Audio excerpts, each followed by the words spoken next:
day and night. I toss and turn, I keep stressing my mind. Hey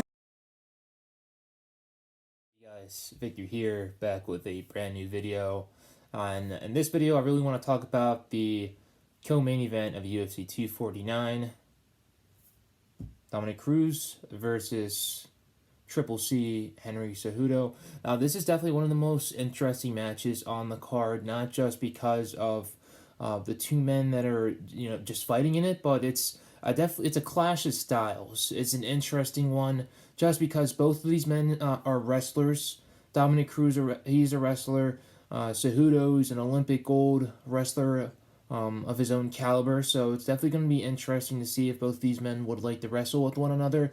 Dominik Cruz, he's definitely going to have some ring rust, definitely because he's been out for 4 years. Last time he fought was back in 2016 against Cody Garbrandt, and he was on a tear back then. Now he's lost a couple straight in the UFC, I believe 3 straight in a row. Just wasn't great. A lot of people would have to think of how Cody came up with the perfect game plan in order to beat Dominik Cruz, but then again, we get lucky here and there, and Cody was able to pull off a masterful performance and beat Dominik, who was looking real good at that time before a number of injuries set him back and caused him to miss out of these last 4 years. Dominik was supposed to fight a couple of opponents. I believe he was supposed to fight Jimmy Rivera a year back. He ended up getting injured. A couple guys had called him out as well, such as Aljamain Sterling had called him out, and he never answered. The thing with Cruz is that he's very injury prone, but I'm glad to see him back in and being able to face an opponent such as Henry Cejudo. This is going to be his second fight in bantamweight. His first fight was when he won the title against Marlon Moraes. The title was vacant as a result of TJ Dillashaw testing positive for EPO. He's been out for a whole... Actually, no, he got suspended 2 years because of it. 2 very long years, and he's going to be back in 2021, I believe so. TJ Dillashaw is going to be back, and I believe the winner of this fight will very much face him in the future. But let's get back to the fight that I really want to talk about. It's going to be very interesting to see what both of these men do on their feet. I obviously have to credit Cejudo when it comes to his power. He definitely has the advantage there. But when it comes about style and skill, you definitely have to give it to Dominik Cruz. The man's only lost twice in his career for a reason. One to Uriah Faber and another to Cody Garbrandt. But other than that, he's one of the best analysts in the whole entire sport of mixed martial arts. Dominik Cruz lives off of analyzing fights. He lives off of looking at film. He looks off of detailing, just digesting and picking apart and just dissecting all these different fighters, their movements, their skills, their habits, everything that they do. He's been looking at this for years, which has made him one of the best analysts in the UFC. So he's definitely been looking at Cejudo and what he's been able to do, basically dissecting everything that he does, from how he eats and sleeps all the way to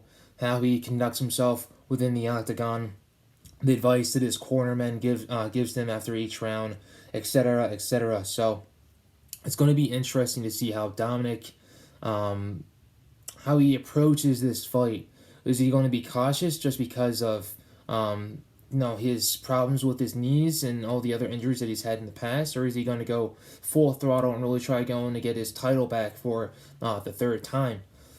So it's going to be very, very interesting. But I give Dominik Cruz the advantage when it comes to skills overall. He loves to mix in kicks and combinations, and he has some of the best footwork on all of the UFC. But Cejudo's definitely got one of the best coaches in the game. And Eric about I don't know his last. It's like Balaziz or something like that. But his coach is his coach knows a lot of things, and he's definitely one of the best coaches in the UFC for a reason. And they're definitely going to come up with a game plan of their own. If I were Cejudo, I'd try taking Cruz down, to be honest, because I don't think Cejudo's going to have a hard time pinning Cruz down and having any trouble mixing some ground and pound. But if I were Henry Cejudo, I believe his best chance would definitely be on the feet, working some combinations down, walking Dominik Cruz down on against the fence, and once he does have him against the fence, definitely try throwing in some combinations, definitely going body head, just to throw Cruz off, because we all know once Cejudo gets going, once he starts getting heated up, that's when he's at his best, that's when he's most dangerous. And I believe that he will utilize that power, and he might get a good shot on Cruz that will knock him down and possibly knock him out for the fight. So I do believe that scenario can go on. I believe that I don't think Dominik Cruz can knock out Henry Cejudo. I think he can possibly submit him.